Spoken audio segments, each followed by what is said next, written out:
ప్రస్తుతం burning issue అన్ఎంప్లాయ్మెంట్కి సంబంధించి చాలా మంది రోడ్ల మీదకి వస్తున్నారు నిరుద్యోగులందరూ కూడా. డిఎస్సి వాళ్ళు కావచ్చు, గ్రూప్ 1 గ్రూప్ 2కి సంబంధించినటువంటి వాళ్ళందరూ కూడా.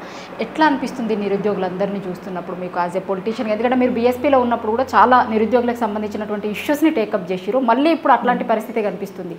చూసినప్పుడు ఎట్లా ఉంది? గుండె తలుక్కుపోతుంది అక్క యాక్చువల్లీ.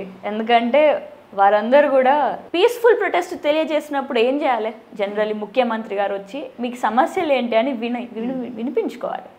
కానీ అసలు ఆయన చెవులకు కాదు కదా, ఆయన కంటికి కనబడతలేదు, చెవుకి కనబడతలేదు. అసలు తెలంగాణలో నిరుద్యోగులకి సమస్య లేదు అన్నట్టు చేసేటోళ్ళ పైన కూడా లాఠీ చార్జీలు. మొన్న నేను చూస్తున్నా టీజీపీఎస్సీ ముట్టడి చేసినప్పుడు మెట్రో స్టేషన్ కింద పోలీసులందరూ కూడా ఒక షెడ్ వేసుకొని ఉన్నారు, టెంట్లు వేసుకొని ఉన్నారు. కిందకి దిగిన వాళ్ళందరినీ కూడా కొట్టుతున్నారు. నిన్న 2 days బ్యాక్ సెంట్రల్ లైబ్రరీలో కూర్చొని ఉన్నటువంటి యువకులని పోలీస్ స్టేషన్ తీసుకుపోయారు. హాస్టల్లో ఉండేటటువంటి స్టూడెంట్స్ని పోలీస్ స్టేషన్కి తీసుకుపోయారు. సెంట్రల్ లైబ్రరీ బయట ఆందోళన తెలియజేస్తూ ఉంటే వాళ్ళని పోలీసులు తీసుకొచ్చి ఈ మోచేతితోటి గుద్దుతున్నారు.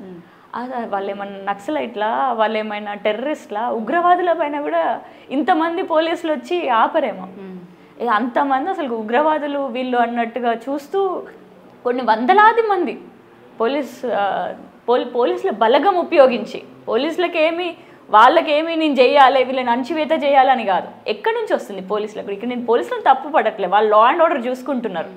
కానీ పోలీసులకు ఎవరు ఇన్ఫర్మేషన్ ఇచ్చేది? ఎవరు ఈ విధంగా చేయాలి అని చెప్పేసి ప్రణాళిక తయారు చేసేది? ముఖ్యమంత్రి గారు. మరి ఇది ముమ్మాటికి కూడా ముఖ్యమంత్రి గారి సూచనల మీదకే ఇలాంటి అరాచకాలు యువకుల పైన జరుగుతాయి.